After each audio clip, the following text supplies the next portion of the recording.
Okay,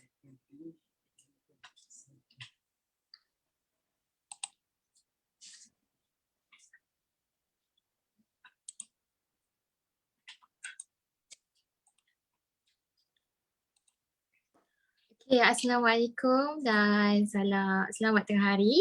So bertemu lagi kita dalam slot tanya dentis pada hari ini. Apa pula tajuk yang kita bawakan hari ini? So sebelum tu saya nak berkongsi kepada anda semua. Hari ini kita akan bawa tajuk penjagaan gigi kanak-kanak dan disampaikan oleh Dr. Azam. Okay, so basically sekarang pun dah orang cakap kita dah MCO 3.0.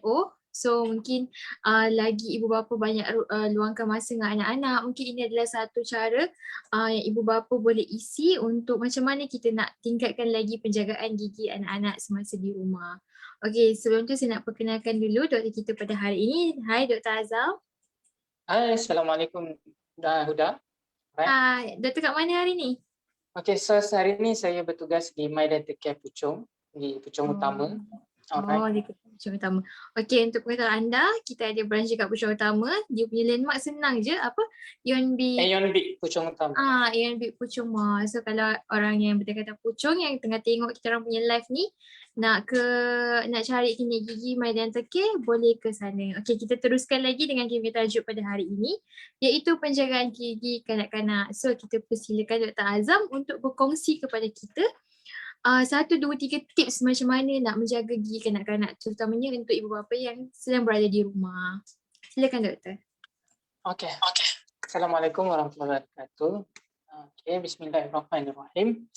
So hari ini kita nak berbincang berkenaan dengan penjagaan gigi kanak-kanak ataupun lebih tepat sekali kanak-kanak bawah umur 12 tahun ke bawah. Alright. Okey, yang pertama sekali kita perlu tahu bila yang perlu kita mulakan untuk pemeriksaan gigi secara sendiri oleh ibu bapa.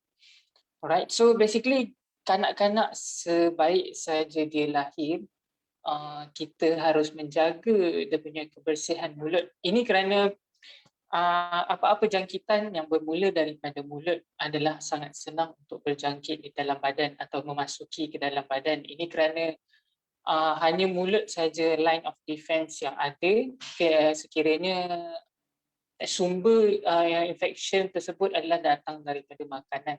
Alright.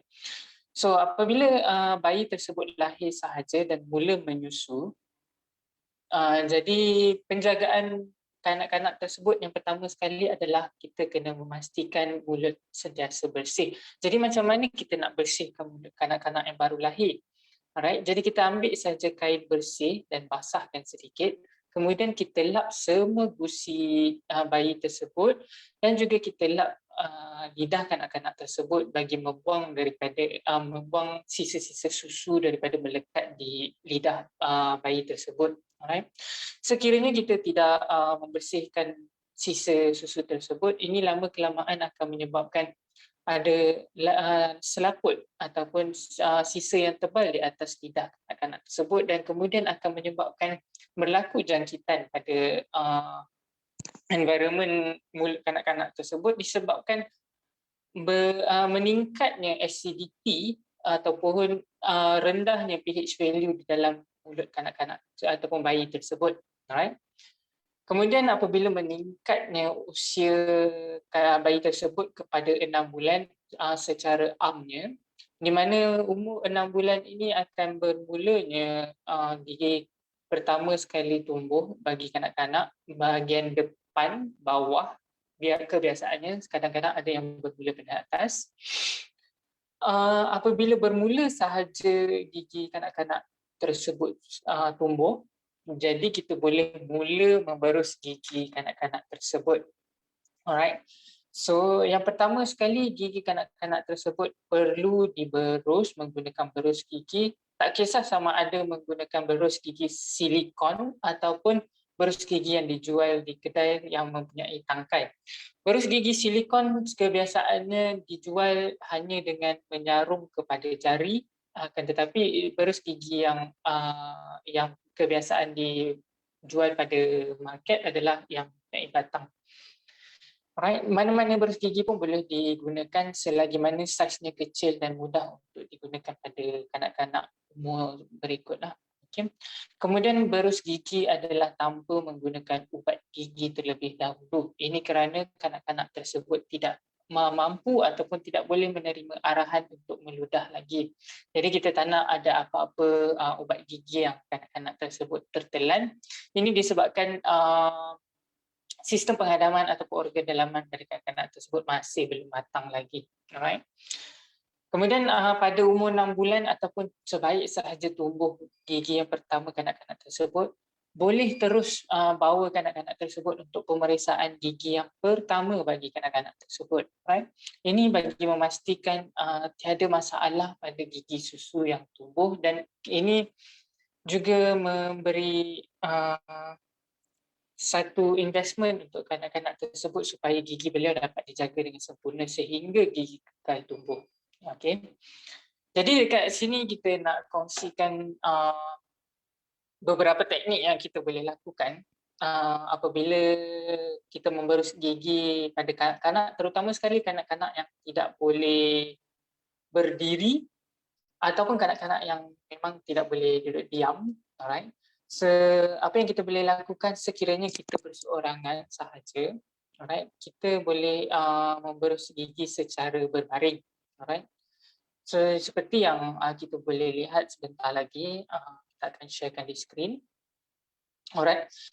So, ini antara satu teknik yang mana kita boleh lihat. Gambar ni kita ambil ihsan daripada Google. Alright. So, kita boleh lihat ibu tersebut memberus gigi kanak-kanak secara berbaring, dan kita boleh lihat kanak-kanak tersebut berada di bawah kaki ibu tersebut dan berada hampir, kepala beliau berada hampir dengan ibu tersebut. Alright.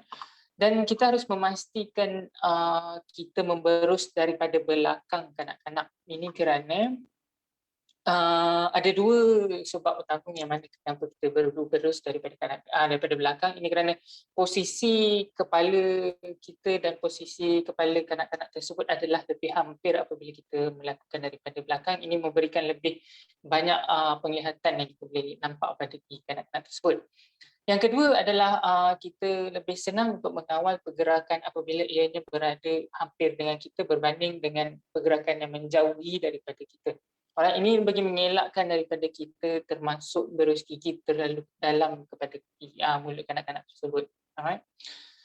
So ini adalah salah satu teknik sekiranya kita berada berseorangan. Sekiranya kita ada berdua bersama dengan pasangan kita ataupun mana-mana orang dewasa yang lain yang boleh membantu kita untuk memberus gigi kanak-kanak tersebut, mungkin boleh dilakukan secara duduk di atas kerusi bertentangan dengan orang dewasa, dua orang dewasa duduk bertentangan di atas kerusi, dan kanak-kanak tersebut akan duduk di atas dua riba orang dewasa tersebut.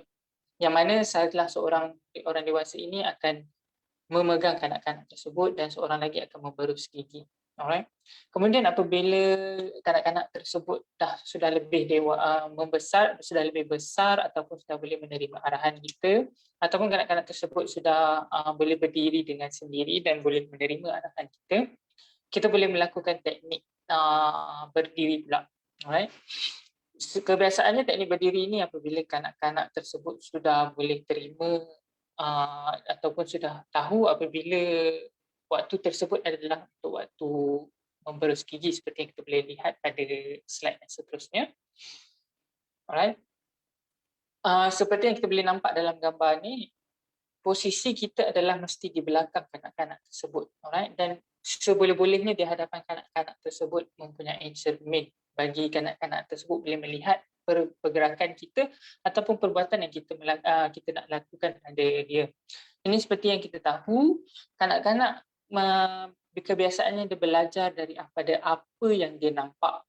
Jadi sekiranya beliau boleh nampak ataupun kanak-kanak tersebut boleh nampak apa yang kita lakukan kepada dia, ini akan membantu untuk kanak-kanak tersebut belajar dan meniru aksi untuk kita memberus gigi kanak-kanak tersebut. Ini bagi membantu dia pembelajaran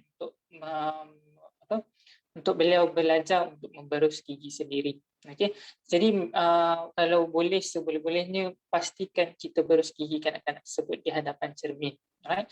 Dan juga pergerakan memberus gigi, pastikan kita memberus dalam pergerakan membulat. Bukannya pergerakan bersilang seperti kiri dan ke kanan seperti ini atau depan ke belakang. Ini bagi mengelakkan perbuatan tersebut. Yang pertama sekali untuk mengelakkan kecederaan pada gusi. Dan yang kedua untuk memastikan apabila kita membuat pergerakan bulat, ini membolehkan makanan tersebut keluar daripada gigi dan bukannya masih melekat di gigi lah. Alright. Okay, apabila sebaik sahaja kanak-kanak tersebut sudah boleh menerima arahan untuk meludah ataupun sudah pandai untuk meludah, kemudian baru kita lonjak ataupun baru kita mulakan menggunakan ubat gigi.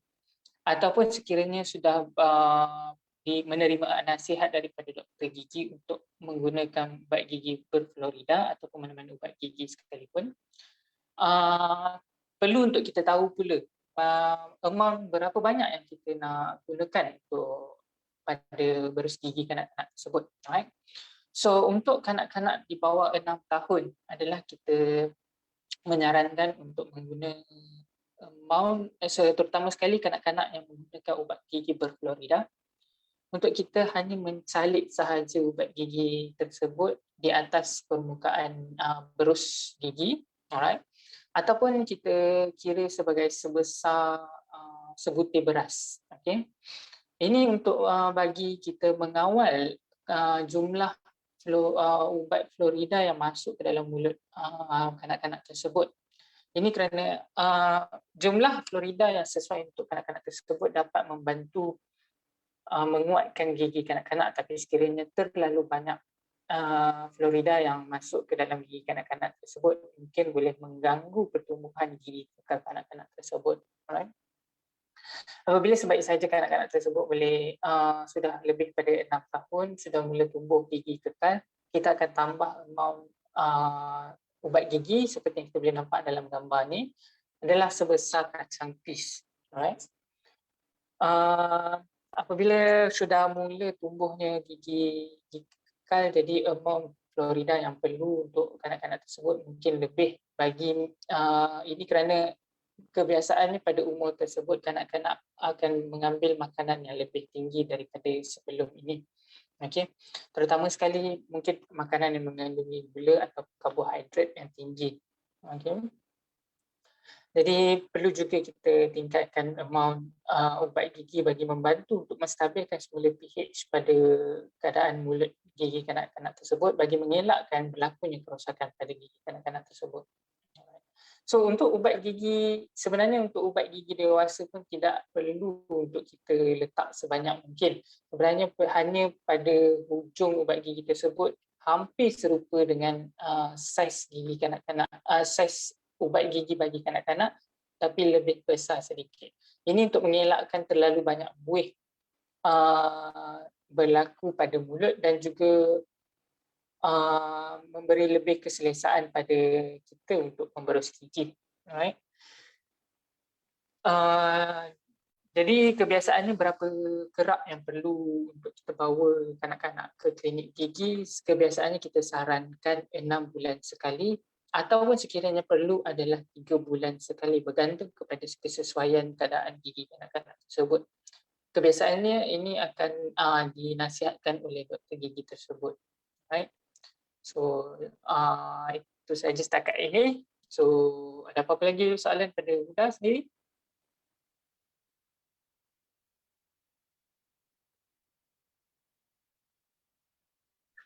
Okey, terima kasih Dr. Azam. Sama-sama. Penerangan yang penerangan yang cukup lengkap. Sekejap ya Doktor, betulkan video dulu. Okay. Saya kena masuk admin sama sekarang saya Okay.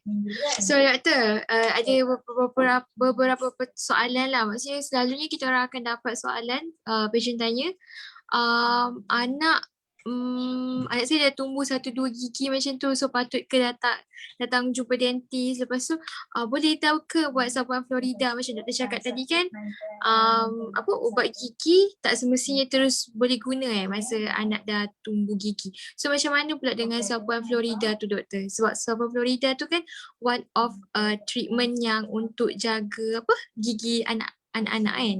Okay. Alright. Alright. So berdasarkan pengetahuan saya setakat ini, kebiasaannya perawatan sapuan Florida kita lakukan pada umur kanak-kanak 2 tahun ke atas.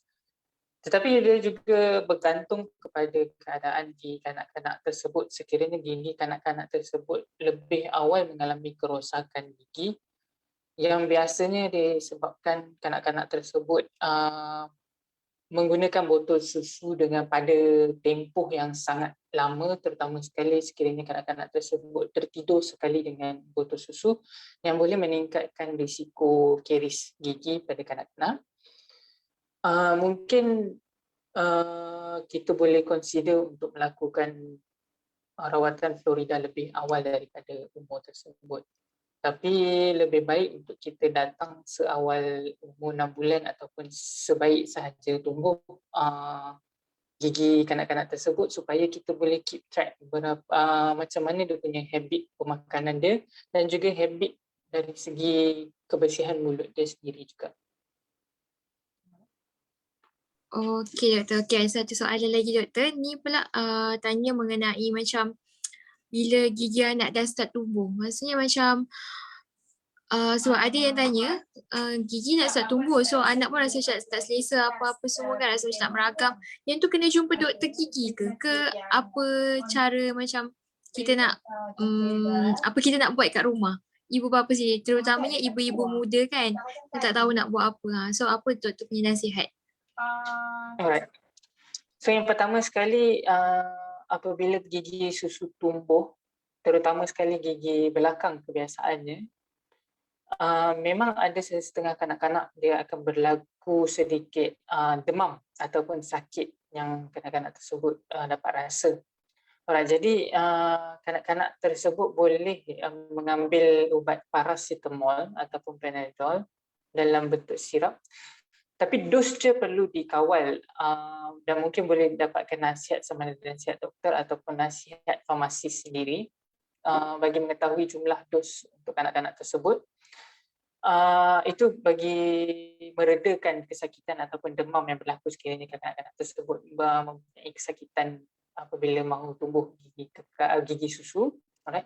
Kemudian ada beberapa permainan kanak-kanak yang boleh membantu untuk kanak-kanak tersebut merasa lega sedikit daripada merasa kegantalan atau merasa pedih pada gusi. Yang kebiasaannya permainan tersebut adalah untuk kanak-kanak tersebut menggigit.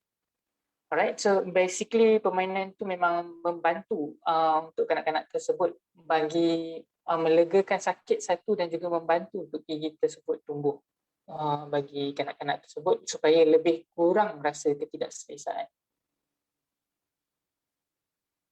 Okey Dr. Azam, so maksudnya kita tak payah, ibu bapa tu sendiri tak perlu risaulah, ada cara, maksudnya macam tak perlu nak kalang kabut ke doktor, mungkin ambil paracetamol mengikut sukatan terlebih dahulu. Okey Dr. Azam. Sekiranya demam tersebut lebih daripada 3 hari, jadi mungkin kita perlu datang ke klinik segera. Okey faham. So klinik tu klinik medical klinik ke dental klinik? Medical klinik doktor? Medical klinik boleh ataupun dental klinik pun boleh, tapi biasanya mereka akan pergi ke medical klinik. Check dulu, mungkin ada masalah lain yang menyebabkan kanak-kanak tersebut demam. Okay, faham. Okay Dr. Azam, thank you so much for the explanation. Sama-sama.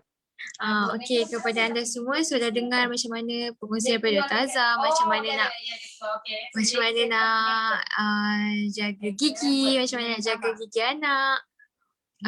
Daripada ibu bapa sendiri macam mana nak cara. So maksudnya kat sini ada cara, posisi pun ada cara yang betul untuk kita biasakan anak. Yang penting orang cakap, macam mak saya cakap, jangan putus asa. Sebab masa kecil-kecil pun saya pun malas nak putus gigi.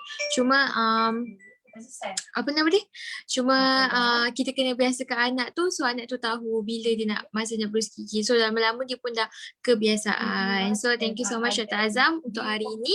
So insyaAllah kita akan bertemu lagi pada Tanya Dentist yang akan datang dengan Dr. Azam, mungkin pasal benda lain lagi lah, mungkin pasal braces ke, masalah gigi yang lain-lain ke, kan doktor? Betul, boleh. Okay, so terima kasih Dr. Azam. So kepada anda semua yang ada masalah anak ataupun dah rasa inilah masa nak bawa anak untuk check up apa semua, so boleh ke klinik kami di My Dental Care. Boleh dapatkan consultation daripada doktor-doktor dan juga kita orang pegawai khidmat pelanggan kami sebelum nak buat appointment. So itu sahaja daripada kami pada hari ini. Dan jangan lupa lawat FB ataupun Instagram. Kat sana ada beberapa promosi untuk kanak-kanak yang kami sedang jalankan. Mana tahu itu anda tertarik dan nak bawa anak ke klinik kami. Okay? Sehingga kita berjumpa lagi di lain masa, dan pada hari Khamis ni kita akan berkongsi lagi lebih lanjut mengenai caries botol susu yang macam Dr. Azam ada cakap tadi bersama dengan Dr. Rashid. So kalau nak tahu lebih lanjut, jangan lupa saksikan Tanya Dentist pada hari Khamis ini. Okey, terima kasih Dr. Azam, terima kasih semua. So sampai berjumpa lagi. Assalamualaikum. Assalamualaikum.